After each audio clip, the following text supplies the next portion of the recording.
Good morning and a very warm welcome to you to our service. Before I give you the notices, I'm going to read some banns of marriage. I published the banns of marriage between Emma Jones of Broadeniol and Stephen Williams, also of Broadeniol. If any of you knows cause or just impediment why these two persons should not be joined together in holy matrimony, you are to declare it. This is the second time of asking.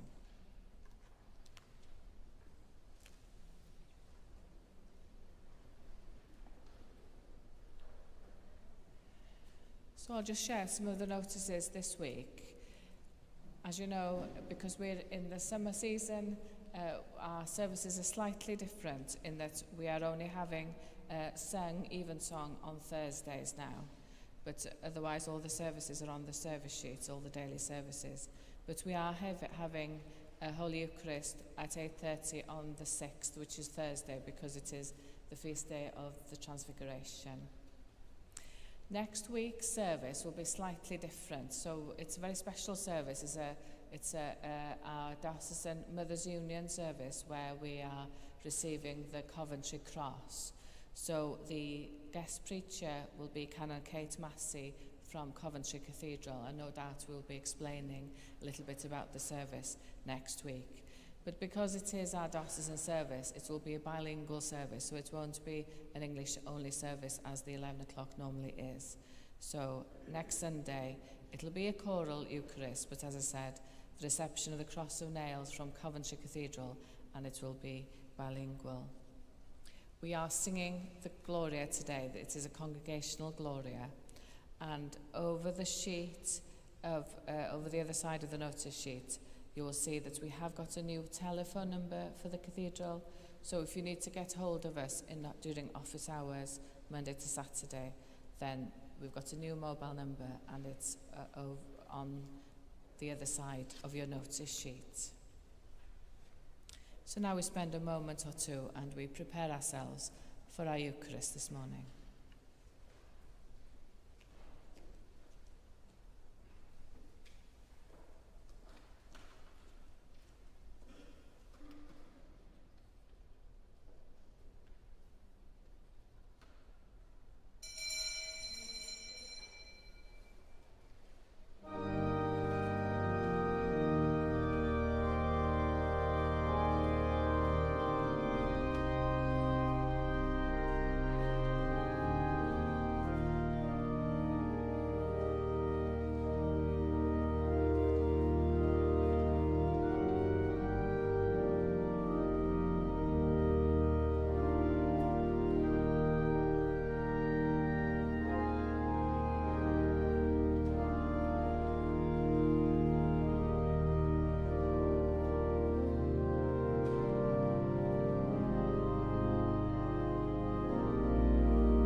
the name of the Father, and of the Son, and of the Holy Spirit. Amen. Grace and peace be with you. And keep you in the love of Christ. Heavenly Father, all hearts are open to you. No secrets are hidden from you. Purify us with the fire of your Holy Spirit, that we may love and worship you faithfully. Through Jesus Christ our Lord. Amen. God loved the world so much that he gave his only Son, that everyone who believes in him may not die, but have eternal life.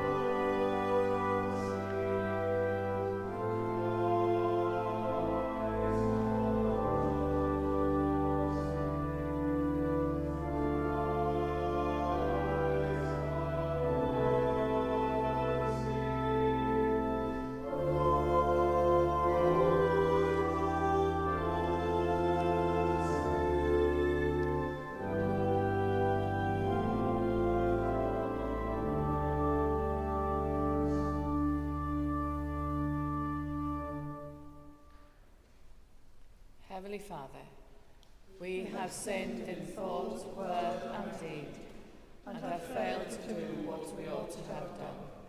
We are sorry and truly repent, for the sake of your Son, Jesus Christ, who died for us. Forgive us all that is past, and lead us in his way, to walk as children of light.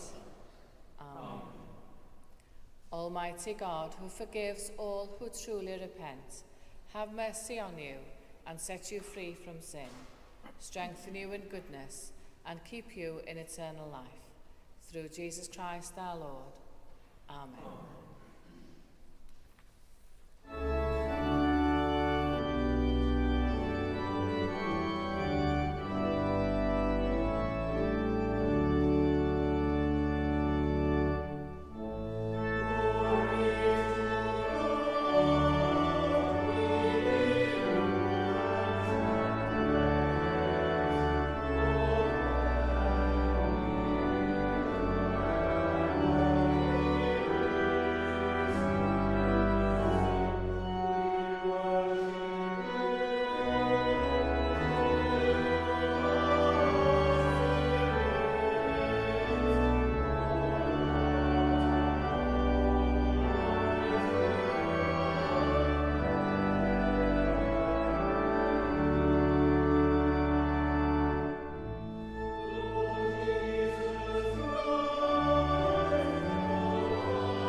Let us pray.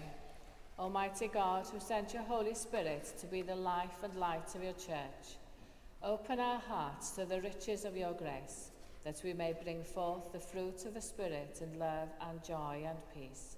Through Jesus Christ, your Son, our Lord, who is alive and reigns with you in the Holy Spirit, one God, now and forever. Amen.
reading from the letter of St. Paul to the Romans.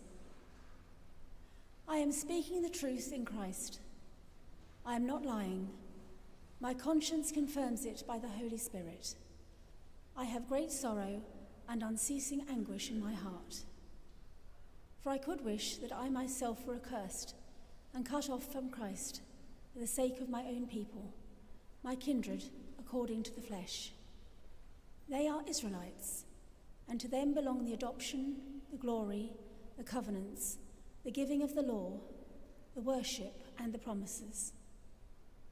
To them belong the patriarchs, and from them, according to the flesh, comes the Messiah, who is over all, God blessed forever. Amen. This is the word of the Lord.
The Lord be with you. Listen to the Gospel of Christ according to St. Matthew. When Jesus heard of the beheading of John the Baptist, he withdrew in a boat to a deserted place by himself. But when the crowd heard it, they followed him on foot from the towns. When he went ashore, he saw a great crowd, and he had compassion for them and cured their sick.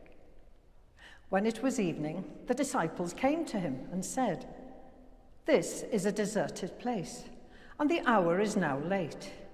Send the crowds away." Jesus said to them, "They need not go away. You give them something to eat." They replied, "We have nothing here but 5 loaves and 2 fish." And he said, "Bring them here to me." Then he ordered the crowds to sit down on the grass. Taking the 5 loaves and the 2 fish, he looked up to heaven and blessed and broke the loaves and gave them to the disciples, and the disciples gave them to the crowds. And all ate and were filled. And they took up what was left over of the broken pieces, 12 baskets full. And those who ate were about 5,000 men, besides women and children. This is the gospel of the Lord. Praise to you, O Christ.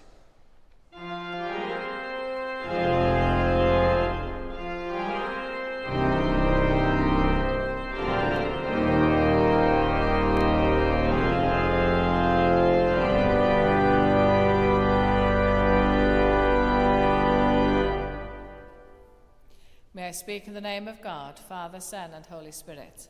Amen.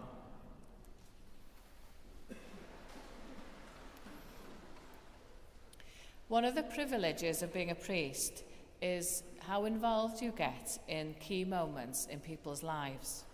Baptisms, weddings, sadly funerals, are moments which mark the most important times for people, times of tragedy, times for joy.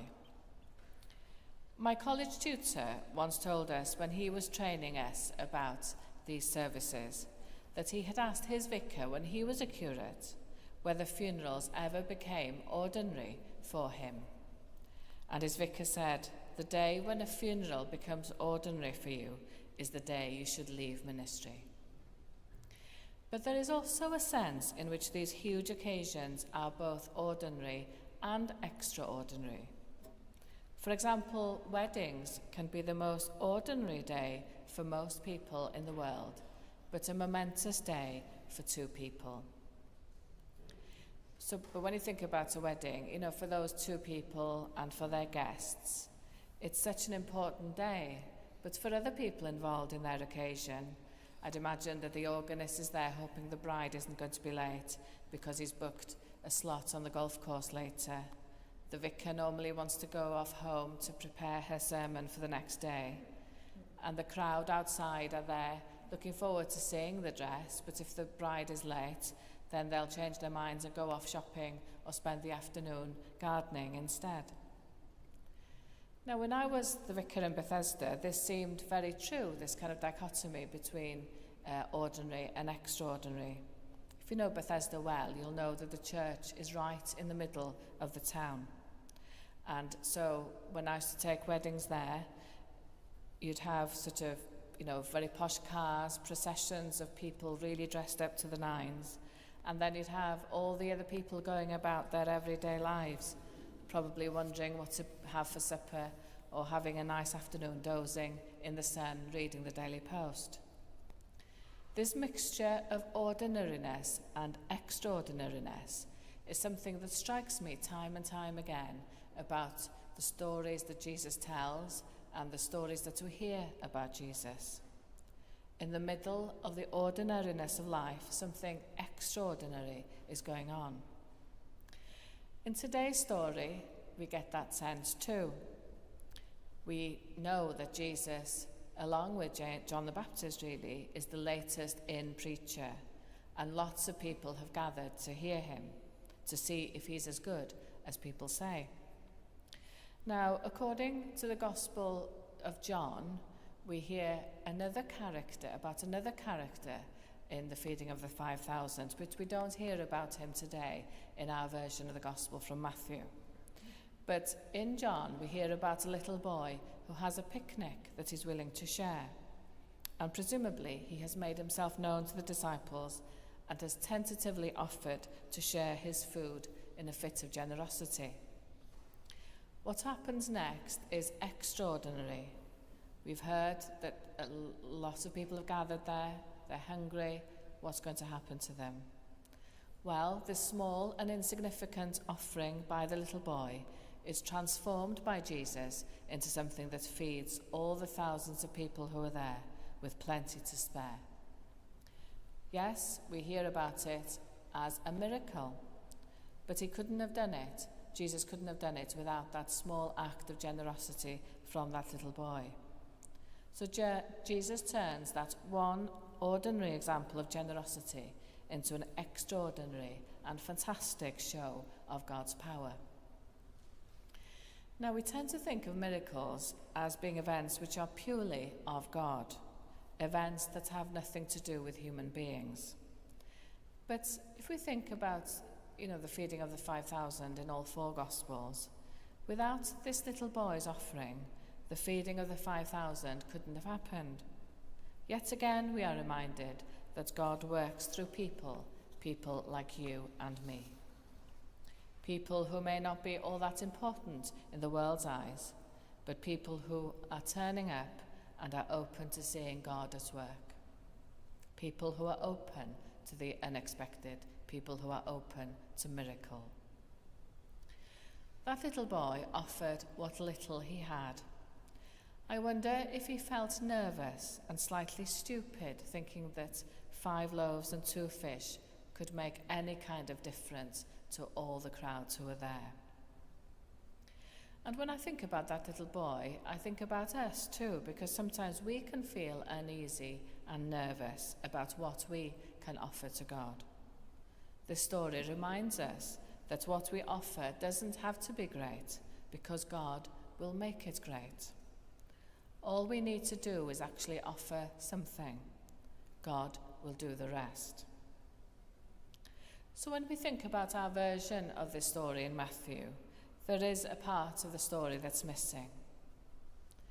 But I like to think that this little boy, with his childlike innocence, hearing the disciples kind of stressing out and whispering to each other, we need to feed these people. I like to think about this little boy who was overhearing all this panic and maybe running up to the disciples and saying, hey, you can have these fish and loaves if you like. There's no wonder, is there, that Jesus told us in another part of the gospel that we need to be more like children as we approach God's kingdom and our faith. We need to be open to wonder. We need to be open to miracle. We need to put away our cynicism and our it didn't work before, so it's not going to work again sort of attitude. Now there's a saying, isn't there, that as you get older, you begin to sound more like your parents and you hear yourself saying what your parents say.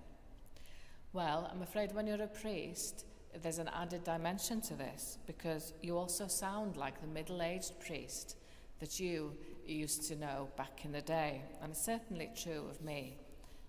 Me and my friends, we say things and we think, gosh, don't we sound like so-and-so? I won't name anybody, just in case I get myself into trouble. But I found myself saying so often, we tried that in the 90s, it didn't work then. And then I think, oh gosh, I've turned into the cynical priests of my youth. So what does all this say then to us? What do we have to give to Jesus to transform? Our time, our enthusiasm, our longing for the church, for this cathedral, for our communities to flourish, our gifts, our talents. It's not just cynicism that stops us from offering these. Over the years, I have also seen people who have much to give in ministry, but they bury what they have because of a lack of confidence or a fear of getting involved or hurt or rejected. Maybe we need to constantly remember this story about this little boy. What was important wasn't what he gave, but what God could do with it. And that's a lesson for us too. Because most of the people who were there, listening to Jesus, eating the bread and fish, had no idea that it had started with the act of generosity of one boy. They probably were sat there in a big crowd with no idea that a miracle was happening in front of their eyes. But our God is a God who transforms the ordinary into the extraordinary, whether or not we recognize it. A God who turns an ordinary picnic into a feast and bread and wine into his presence with us. So what are your gifts? What are my gifts? What time do you have? What time do I have to offer God and our communities? What small gift or talent do we have that could really make a difference to this cathedral or to the community we live in? Maybe we don't think it's very much, but remember, all we need to do is to offer it with an open heart, and God will do the rest. In the name of God, Father, Son, and Holy Spirit, Amen.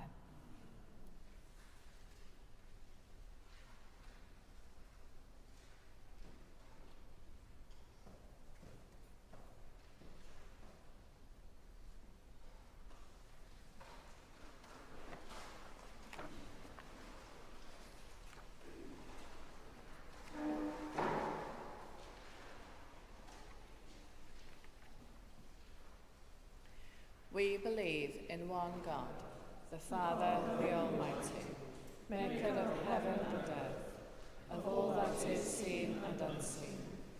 We believe in one Lord Jesus Christ, the only Son of God, eternally begotten of the Father, God from God, light from light, true God from true God, begotten, not made, of one being with the Father. Through him all things were made. For us and for our salvation, he came down from heaven. By the power of the Holy Spirit, he became incarnate from the Virgin Mary and was made man. For our sake, he was crucified under Pontius Pilate. He suffered death and was buried. On the third day, he rose again in accordance with the Scriptures. He ascended into heaven and is seated at the right hand of the Father. He will come again in glory to judge the living and the dead, and his kingdom will have no end. We believe in the Holy Spirit, the Lord, the giver of life, who proceeds from the Father and the Son, who with the Father and the Son is worshipped and glorified, who has spoken through the prophets. We believe in one holy Catholic and Apostolic Church. We acknowledge one baptism for the forgiveness of sins. We look for the resurrection of the dead and the life of the world to come. Amen. We pray for the Church and for the world and give thanks to God for his goodness.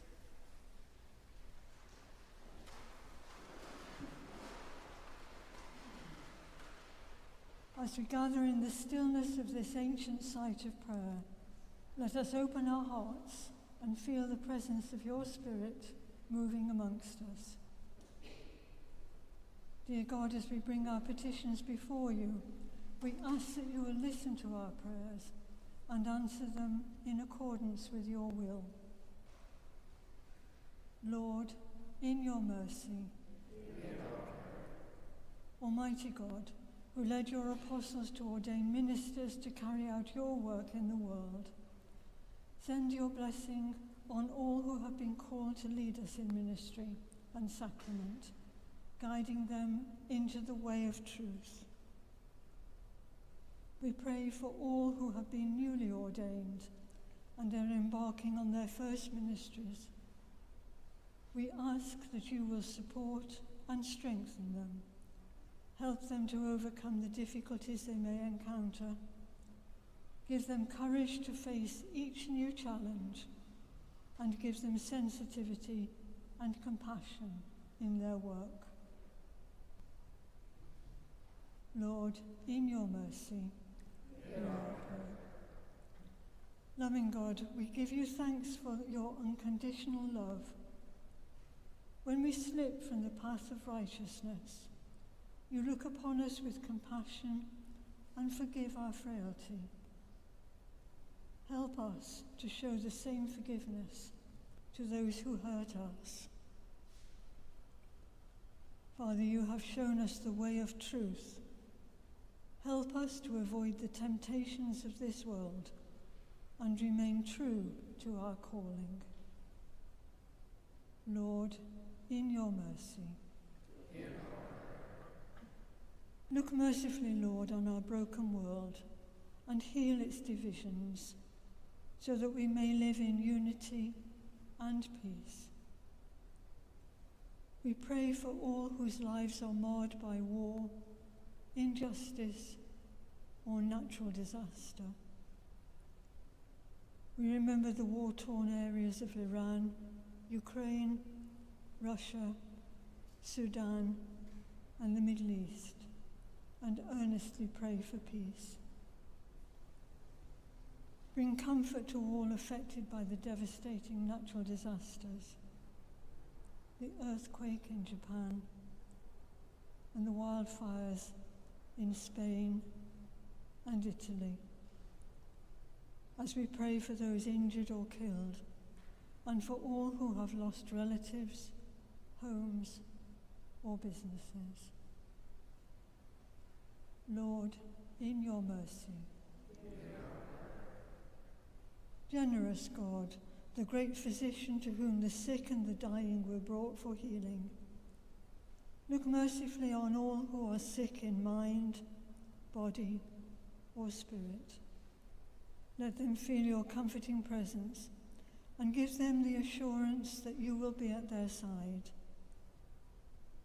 We continue to pray for healing grace on Elmer, Simon, and Leslie. Lord, in your mercy. Father in heaven, we bring before you all who have died recently, all who will die this day, and all whose anniversary of death falls at this time. Receive their souls and let them rest in your peace. Rest eternal grant unto them, O Lord. And let light perpetual shine upon them. May they rest in peace. And rise in glory. We offer these prayers to you, O Lord, as we ask that we may live in faith, walk in love, and be renewed in hope. Merciful Father, accept these prayers for the sake of your Son, our Saviour Jesus Christ. Amen.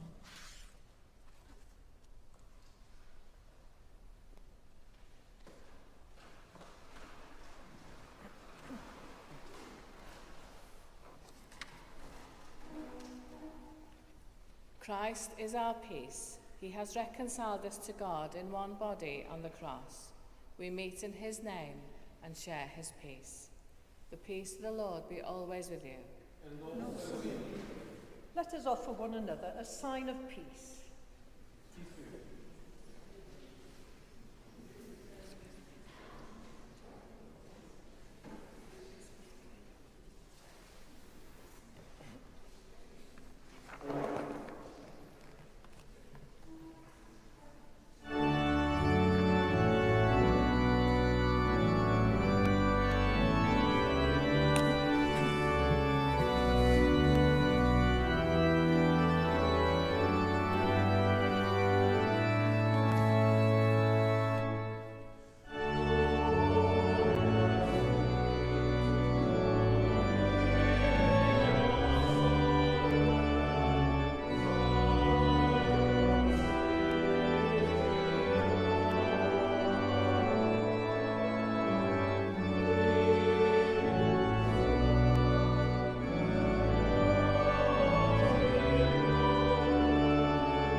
Blessed are you, Lord God of all creation. Through your goodness we have this bread to offer, which earth has given and human hands have made. It will become for us the bread of life. Blessed be God forever. Blessed are you, Lord God of all creation. Through your goodness we have this wine to offer, fruit of the vine and work of human hands. It will become our spiritual drink. Blessed be God forever. The Lord be with you. And also with you. Lift up your hearts. We lift them to the Lord. Let us give thanks to the Lord our God. It is right to give our thanks and praise. It is always right, wherever we are, to thank you and to praise you, God our Father and King forever, through Jesus Christ your Son. Through him you made us and the whole universe. When your Holy Spirit came to Mary, Jesus was born as one of us. He loved us so much that he died for us. On the first Easter day you raised him to life, and death and evil were conquered forever. At Pentecost you gave the Holy Spirit as Jesus promised, to help us to live as your children. So here on earth, with the angels and archangels, and with everyone in heaven, we praise your name and sing.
Father in heaven, listen to the prayer we make in Jesus' name. Through the Holy Spirit's power, gentle as a dove, may this bread and this wine be for us, Jesus' body and blood. Father, we remember when Jesus had supper with his friends the night before he died. He took the bread, he thanked you, broke it, gave it to his friends and said, "Take this and eat it. This is my body given for you. Do this to remember me."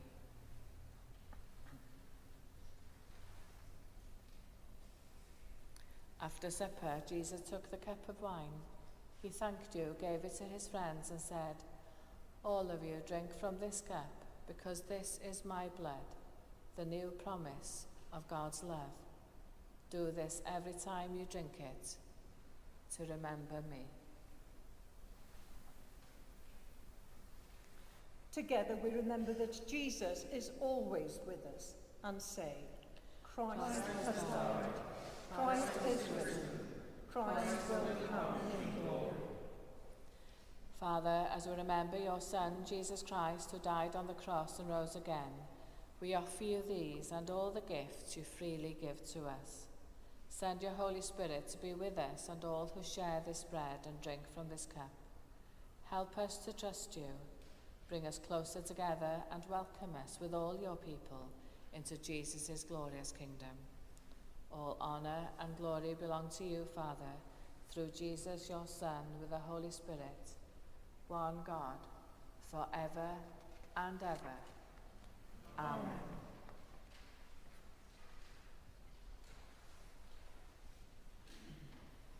As our Saviour taught us, so we pray. Our Father, who art in heaven, hallowed be thy name. Thy kingdom come, thy will be done, on earth as it is in heaven. Give us this day our daily bread, and forgive us our trespasses, as we forgive those who trespass against us. And lead us not into temptation, but deliver us from evil. For thine is the kingdom, the power, and the glory, forever and ever. Amen. we break this bread to share in the body of Christ. Though we are many, we are one body, for we all share in one bread.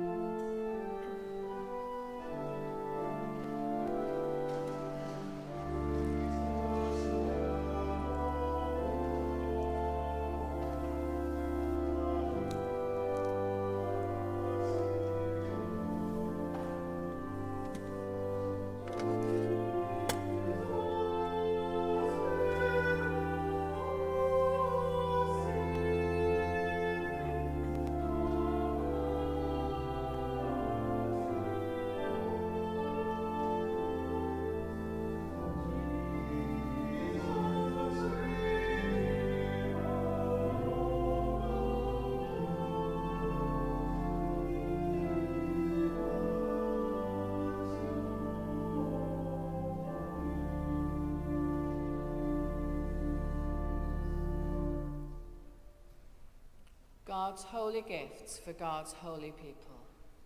Jesus Christ is holy. Jesus Christ is Lord, to the glory of God the Father.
Give thanks to the Lord, for he is gracious. His love is everlasting. God of truth, we have seen with our eyes and touched with our hands the bread of life. Strengthen our faith that we may grow in love for you and for each other. Through Jesus Christ, our risen Lord. Amen. The Lord be with you. And also with you. The Lord bless you and keep watch over you. The Lord's face shine on you and be gracious to you. The Lord look lovingly on you and give you peace. And the blessing of God Almighty, the Father, the Son, and the Holy Spirit be upon you and remain with you always. Amen. Go in peace to love and serve the Lord. In the name of Christ. Amen.